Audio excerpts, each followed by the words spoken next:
Hello दोस्तों, मैं हूं करण स्वर्णकार और आपका हमारे channel aspire and achieve with Karan Swarnkar पे स्वागत है। तो आपको वीडियो के थंबनेल से पता चल ही गया होगा कि आज का वीडियो एसएससी, सीएचएसएल और सीजीएल से लगने वाले पीएएसए की सैलरी से रिलेटेड होने वाला है। हम लोग जब भी कोई गवर्नमेंट जॉब ज्वाइन करते हैं तो हमारा सबसे बड़ा मोटिवेशन होता है सैलरी और छुट्टियाँ।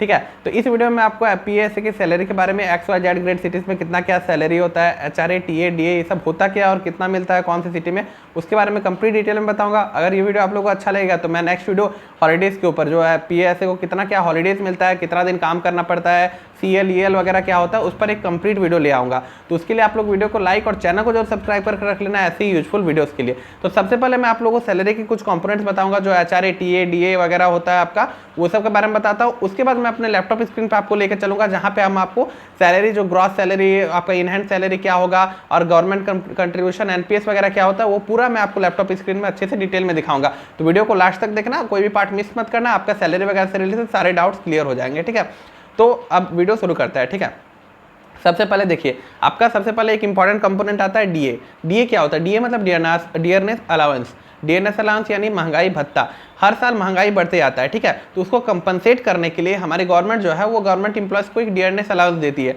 ये डियरनेस अलाउंस क्या होता है कि जनवरी में आपका जो सैलरी होता है उसका 4% बढ़ता है। मतलब डीए अभी देखिए 42% हो गया है जनवरी में, ठीक है। अब देखिए जुलाई आएगा तो उस टाइम और 3% बढ़ेगा। मतलब साल में 2 इंक्रीमेंट मिलता है आपको डीए में, पहला 4% जनवरी में, उसके बाद 3% आपका जो होता है जुलाई में, ठीक है। और ये डीए क्या होता है? डीए मतलब डियरनेस अलाउंस, जैसे मैंने बताया, महंगाई को कंपनसेट करने के लिए आपको ये गवर्नमेंट द्वारा ये फैसिलिटी दिया जाता है, ठीक है।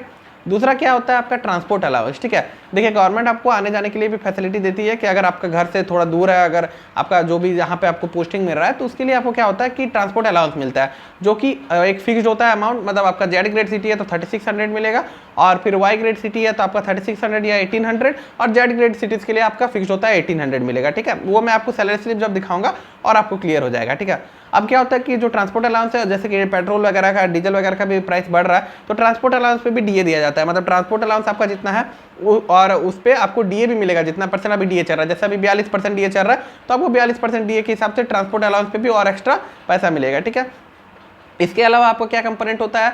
आपका एनपीएस होता है। एनपीएस यानी न्यू पेंशन स्कीम के तहत क्या होता है कि हम लोग का जो एक सैलरी है, वो जो ग्रॉस सैलरी बनता है, उसमें से जो हम लोग का बेसिक प्लस डी होता है, उसका 10% गवर्नमेंट हमसे कंट्रीब्यूशन लेती है, और हमारा जो बेसिक और डीए ऐड होकर सैलरी बनता है उसका 14% गवर्नमेंट अपने तरफ से कंट्रीब्यूशन देती है। और ये दोनों अमाउंट मिला के, मतलब हमारे बेसिक प्लस डीए का अगर बोले तो 24% जो अमाउंट है वो मिलके हम लोग का एनपीएस अकाउंट में चले जाता है। मतलब हम लोग का जो प्रान नंबर 1 होता है, ठीक है। मतलब उसमें क्या होता है कि हमारा एनपीएस में ये पैसा जमा होते रहता है और हम लोग को रिटायरमेंट के टाइम पे एक अच्छा सम मिलता है। जैसा कि आप लोगों को पता होगा कि ओपीएस जो ओल्ड पेंशन स्कीम था, वो 2004 तक जिन्होंने ज्वाइन कर लिया उनके लिए गवर्नमेंट ने कर दिया, और 2004 के बाद जिन्होंने भी ज्वाइन किया उनको एनपीएस के अंडर वो आएंगे और उनको रिटायरमेंट के टाइम पे एक ह्यूज सम दिया जाता है, जो कि हमारा कंट्रीब्यूशन और गवर्नमेंट का कंट्रीब्यूशन मिलकर बनता है, ठीक है। ये सब कुछ टर्म्स थे, बेसिक टर्म्स, जो कि आपको समझने जरूरी थे आप अगर सैलरी के बारे में जानना चाहते हैं। अब मैं आपको सीधे अपने लैपटॉप स्क्रीन की तरफ ले चलता हूं, जिसमें मैं आपको XYZ ग्रेड सिटीज के सैलरी दिखाऊंगा। उससे पहले थोड़ा सा मैं बता देता हूं कि एक्स ग्रेड सिटी किनको बोलते हैं। एक्स ग्रेड सिटी हो गया आपका 50 लाख से ऊपर, जो वो मेट्रोपॉलिटन सिटीज वगैरह हो गया जहां पे पॉपुलेशन 50 लाख से ऊपर है, ठीक है। तो वो आपके हो गया दिल्ली, मुंबई, चेन्नई, कोलकाता, और शायद एक जो बेंगलोर है उसको भी एक्स ग्रेड सिटी में कंसीडर किया जाता है, if I am not wrong, ठीक है। उसके बाद आता है वाई ग्रेड सिटी, जो 5 लाख से 50 लाख के बीच पॉपुलेशन वाले सिटीज होते हैं उनको वाई ग्रेड सिटी बोला जाता है, ठीक है। और उसके अलावा जो भी सिटीज आते हैं सारे एक्स और वाई को छोड़ के, वो सारे जेड ग्रेड सिटीज में गिने जाते हैं, ठीक है। X Y Z grade cities में फर्क होता है आपका ट्रांसपोर्ट अलाउंस का और एचआरए का जो होता है फर्क होता है। वो मैं आपको अभी लैपटॉप स्क्रीन में दिखाऊंगा कि एचआरए और ट्रांसपोर्ट अलाउंस क्या मिलता है X Y Z grade cities में। तो चलिए अब हमारे लैपटॉप स्क्रीन की तरफ चलते हैं और हम आपको दिखाते हैं कि क्या क्या सिटीज क्या क्या सैलरी आपको मिलेंगे X Y Z grade cities. मैं आप लोगों को बताता हूँ कि हम लोग को X grade, Y grade, Z grade cities में क्या क्या सैलरीज मिलेंगी और आपका डीए, एचआरए, टीए वगैरह कितना कितना मिलेगा, ठीक है। जिनको टेक्निकलिटीज वाले ज्यादा टर्म समझ में नहीं आएंगे तो मैंने नेक्स्ट स्लाइड में उसका डायरेक्ट आपको एक्चुअल सैलरी और इनहेरिटेड सैलरी भी लिख दिया है, तो आप लोगों को दिक्कत नहीं आएगा। आप लोग वीडियो को अच्छे से देखिए बस, ठीक है। देखिए एक्स ग्रेड सिटी में जैसे कि आपका जो ये है पीएस है, वो 2400 ग्रेड पे का जॉब है, ठीक है। तो उसमें आपका बेसिक पे 25,500 बनता है, ठीक है। अब 42% जीए जो कि जनवरी से लागू हो गया है, वो आपका 10,710 रुपए डीए बनेगा, आपका महंगाई भत्ता जो मैंने बताया। उसके बाद एचआरए आपका 6,885 बनेगा, क्योंकि एक्स ग्रेड सिटी में जो आपका बेसिक पे होता है उसका 27% मिलता है आपको एचआरए यानी हाउस रेंट अलाउंस, ठीक है। और टीए जो मैंने बताया कि 3600 मिलेगा आपको एक्स ग्रेड सिटी में।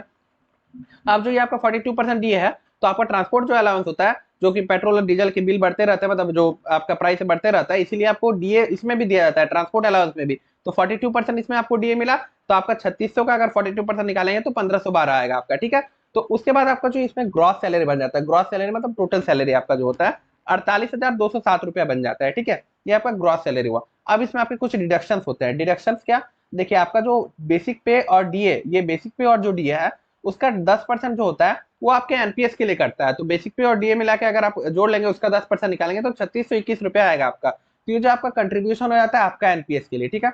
अब देखिए आपका बेसिक पे और डीए को जोड़ के वो जो आपका जितना अमाउंट आएगा उसका 14% गवर्नमेंट भी आपके अकाउंट पे देती है। तो 5,069 रुपया लगभग होता है, मतलब 5,070 रुपया मान लीजिए, ये हुआ आपका गवर्नमेंट का कंट्रीब्यूशन आपके एनपीएस के लिए, ठीक है। और टोटल तो आपका एनपीएस का कंट्रीब्यूशन हो जाता है 8,690 रुपया, ठीक है। तो अगर हम लोग देखें कि अगर आपका ये जो सैलरी बन रहा है ग्रॉस सैलरी 48,207 रुपया, इसमें आपका क्या कटा, ये जो आपका आप कंट्रीब्यूशन दिया एनपीएस के लिए मतलब 3621 रुपया, तो आपका इन हैंड सैलरी क्या हो गया लगभग 44,586। इसमें कुछ कुछ कहीं कहीं जगह प्रोफेशनल टैक्स और सीजीएचएस यानी सेंट्रल गवर्नमेंट हेल्थ स्कीम का 200-300 रुपया ऐसे कटता है। तो रफली में आप मान लीजिए कि 44,000, ठीक है। देखिए क्या हो गया एक्चुअल में अगर हम आपको बताएं तो इन हैंड सैलरी आपका लगभग 44,500 का अराउंड बन रहा है। एनपीएस जो कंट्रीब्यूशन है वो टोटल आपका 8,690 रुपया हो रहा है। तो आपका एक्चुअल जो सैलरी है वो 53,276.4 आपका एक्स ग्रेड सिटी में सैलरी हो रहा है। तो जो एनपीएस में पैसा जमा हो रहा है वो भी आप ही का पैसा है, अभी नहीं मिलेगा आपको, रिटायरमेंट के टाइम पे मिलेगा, ठीक है। तो इन अगर हम आपको रफली बताएं तो आपका क्या हो रहा है कि एक्चुअल सैलरी लगभग 53,000 के अराउंड आप मान सकते हैं, और इन हैंड सैलरी जो आपको हाथ में पैसा मिलेगा सब कुछ कट कटा है वो आपका 44,000 के लगभग आप मान सकते हैं एक्स ग्रेड सिटी में आपको मिलेगा, ठीक है। चलिए अब हम लोग ऐसे ही वाई ग्रेड सिटी का देखते हैं, ठीक है। देखिए वाई ग्रेड सिटी में भी बेसिक पे आपका 2400 ग्रेड पे का है तो 25,500 रहेगा। डीए आपका वही 42%, 10,710। एचआरए आपका 18% मिलता है बेसिक पे का, तो 4590 हो जाएगा। टीए आपका कुछ वाई ग्रेड सिटीज में 3600 मिलता है और कुछ में शायद 1800 दिया जाता है। तो पहले हम लोग 3600 का देख लेते हैं, फिर 1800 वाला भी मैं आप लोगों को दिखा दूंगा। तो अगर टीए 3600 मिल रहा है और डीए और टीपीएफ फिर 1512 हो जाएगा, 3600 का 42%। उसके बाद देखिए ग्रॉस सैलरी आपका वाई ग्रेड सिटी में 45,912 रुपया बन जाएगा, ठीक है। उसके बाद डिडक्शन जो मैंने 10% बताया 3621 रुपया, तो आपका इन हैंड सैलरी 42,291 लगभग हो रहा है। कुछ कुछ अगर मैसेलेनियस अगर आप डिडक्शन हटा दे तो लगभग 42,000 का अराउंड बढ़ रहा है, ठीक है।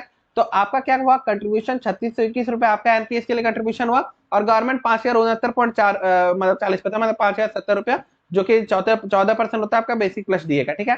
तो एनपीएस में आपका अमाउंट लगभग 8690 रुपए का। तो आपका इन हैंड सैलरी और एनपीएस को जोड़ दे तो आपका एक्चुअल सैलरी लगभग 50,981 के अराउंड बढ़ रहा है, ठीक है। तो इसको हम लोग अगर रफली देखें तो आपका एक्चुअल सैलरी लगभग 50,500 बढ़ रहा है और आपको इन हैंड सैलरी लगभग 42,000 के अराउंड मिलेगा, ठीक है। 200-300 इधर उधर हो सकता है, उससे ज्यादा इधर उधर नहीं होगा, ठीक है। मैंने सारा चीज अच्छे से टेबुलर फॉर्म में बना दिया आप लोगों को समझाने के लिए। अगर तो वीडियो अच्छा लग रहा है तो वीडियो को लाइक जरूर कर लेना, और हमारे टेलीग्राम चैनल को भी जरूर सब्सक्राइब करके रखना, क्योंकि इस पे मैं सबसे पहले अपडेट देता हूँ कोई भी वीडियो का और कोई भी ऐसे चीज का नोटिफिकेशन का, ठीक है। अब हम लोग देखते हैं वाई ग्रेड सिटी जिसमें आपका 1800 टीए मिलता है, ठीक है। बेसिक पे और आपका डीए उतना ही रहा।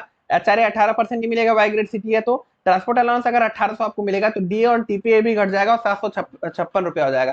तो ग्रॉस सैलरी आपका 43,356 के अराउंड बनेगा, ठीक है। उसमें फिर आपका डिडक्शन जो 10% है 3621 रुपया होगा, तो इन हैंड सैलरी 39,735 होगा, ठीक है। अब इसमें जब मैसेलिनियस कुछ मतलब डिडक्शन होगा तो वो लगभग 39,500 के अराउंड आपका सैलरी बनेगा इन हैंड, ठीक है। तो आपका कंट्रीब्यूशन 3621 और 5,069, ये जो एनपीएस अमाउंट में 8690 रुपया, ठीक है, लगभग आपका कंट्रीब्यूशन। तो इन हैंड सैलरी अगर आपका मान लीजिए लगभग 40,000 का अराउंड बन रहा है और एनपीएस इतना 8,690, तो आपका एक्चुअल सैलरी इतना बढ़ रहा है 48,425 रुपया, ठीक है। तो इसको रफली अगर हम लोग देखें तो वाई ग्रेड सिटी में आपका एक्चुअल सैलरी 48,000 के लगभग बन रहा है और इन हैंड सैलरी आपको 39,500 के अराउंड मिलेगा, ठीक है। तो आपको हाथ में लगभग 40,000 के अराउंड अमाउंट मिल रहा है, ठीक है। अब देखिए जेड ग्रेड सिटी का, ठीक है। जेड ग्रेड सिटी का भी बेसिक पे डीए वैसा ही सेम, पर यहाँ पे हाउस रेंट अलाउंस आपको 9% ऑफ बेसिक पे मिलता है तो 2295 हो जाएगा। ट्रांसपोर्ट अलाउंस यहाँ पे 1800 ही मिलता है तो डीए और टीपीए भी घट के 756 हो जाता है। तो ग्रॉस सैलरी आपका लगभग 41,061 रुपया बन रहा है, ठीक है। उसमें डिडक्शन आपका 3621 रुपया, तो इन हैंड सैलरी आपका 47,440। इसमें कुछ मैसेज डिडक्शन जैसे सीजीएचएस वगैरह मैंने बताया आपको उसका होगा, या प्रोफेशनल टैक्स वगैरह कटता है कोई कोई स्टेट में, तो आपका 47,000 के अराउंड आप 37,000 के अराउंड आप मान सकते हैं सैलरी, ठीक है। आपका कंट्रीब्यूशन और ये गवर्नमेंट कंट्रीब्यूशन हो गया तो एनपीएस अमाउंट में 8,690, वही जो सारे एक्स और वाई ग्रेड सिटीज में भी आपको मिला है, ठीक है।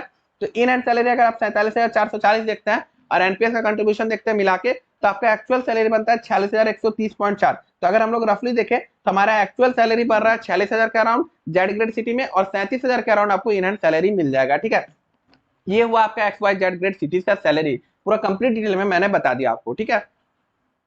तो आप सब ने PSA का सैलरी जो है XYZ ग्रेड सिटीज़ के लिए वो देख लिया। मैं उम्मीद करता हूँ कि अब आपको सैलरी से रिलेटेड कोई डाउट नहीं बचा होगा और साथ ही आपको इससे एक मोटिवेशन मिला होगा कि ये सैलरी देख के कि हाँ यार हमको ये जॉब करना है, ठीक है। और अब मैं नेक्स्ट वीडियो, अगर इस वीडियो पे अच्छा रिस्पॉन्स आया तो मैं नेक्स्ट वीडियो आप लोग का बनाऊंगा PSA में जो हॉलीडेज वगैरह मिलते हैं, CL, EL, HL वगैरह क्या क्या होते हैं, जिससे आपको पता चलेगा कि PSA में छुट्टियां भी अच्छा खासा मिलता है, भले 6 डे वर्किंग है तब पर भी। और अगर ये वीडियो आप लोगों को अच्छा लगा है तो इसीलिए वीडियो को लाइक और चैनल को जो सब्सक्राइब करके रख लेना ऐसे ही SSC रेलेवेंट यूजफुल कंटेंट के लिए, और अपने फ्रेंड्स और ग्रुप्स में भी शेयर कर देना इस वीडियो को ताकि उनको भी इस सैलरी से मोटिवेशन मिले। तो मिलते हैं नेक्स्ट वीडियो में, तब तक के लिए जय हिंद, जय भारत।